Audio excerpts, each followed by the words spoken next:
Peter Obi, the presidential candidate of the Labour Party LP in the 2023 general elections, has accused the Independent National Electoral Commission INEC of cloning electoral fraudsters as leaders and wasting the time and resources of the country. In the final address filed before the Presidential Election Petition Court dated July 23, 2023, Obi and the Labour Party warned that if the court failed to whip INEC into line to do its electoral duties reasonably, impartially and independently, elections in Nigeria would remain a fraud. Obi and LP accused INEC of abandoning its primary statutory responsibility as an electoral umpire. They descended into the arena, putting on the toga of a candidate in the election it conducted.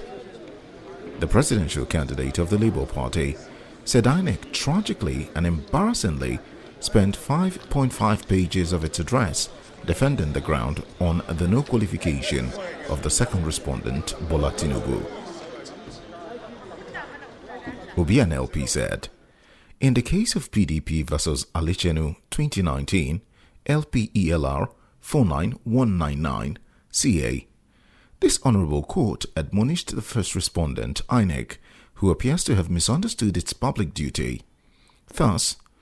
often one finds cases where INEC plays games with election materials and would not allow the petitioners access to documents used in the conduct of the election, even with court orders to produce same, as in this case,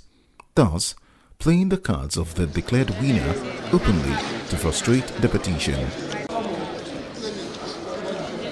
Obi further submitted that pursuant to the mandatory provisions of the Electoral Act 2022, the INEC regulations and guidelines and the INEC manual, INEC introduced the use of modern technology for the conduct of the 2023 general elections. He said by this, INEC represented and assured that it would use the bimodal voter accreditation system, BVAS, for the accreditation of voters in the polling units and the upload of transmission of the result of the election in real time on the day of the election to the INEC results viewing portal, IREV. However, contrary to the requirements of the law and in manifest disregard of its own representations,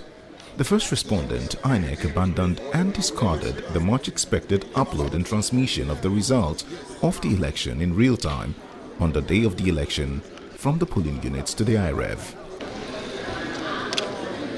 Rather and very strangely, blurred, unreadable and inaccessible documents, images were uploaded by the first respondent to the IREV, purporting same to be the result of the election in various polling units.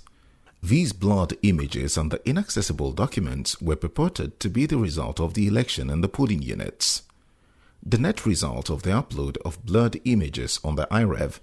was that the outcome of the election could neither be authenticated nor verified, and thus lacked credibility and transparency.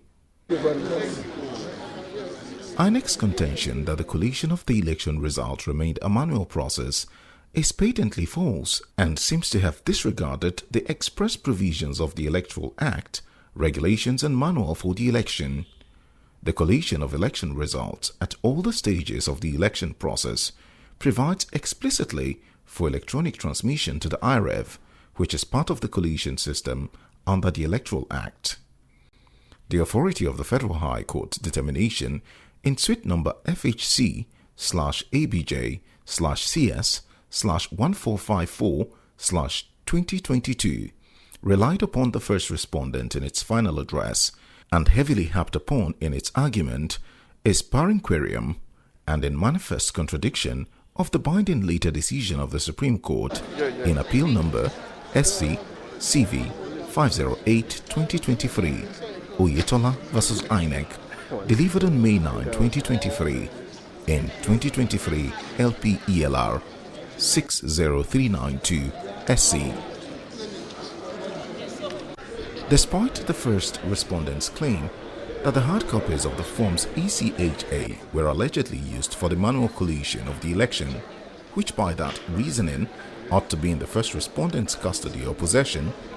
The first respondent, nevertheless, gave to the petitioners as certified copies of the electoral forms, including alleged forms EC8As, blurred,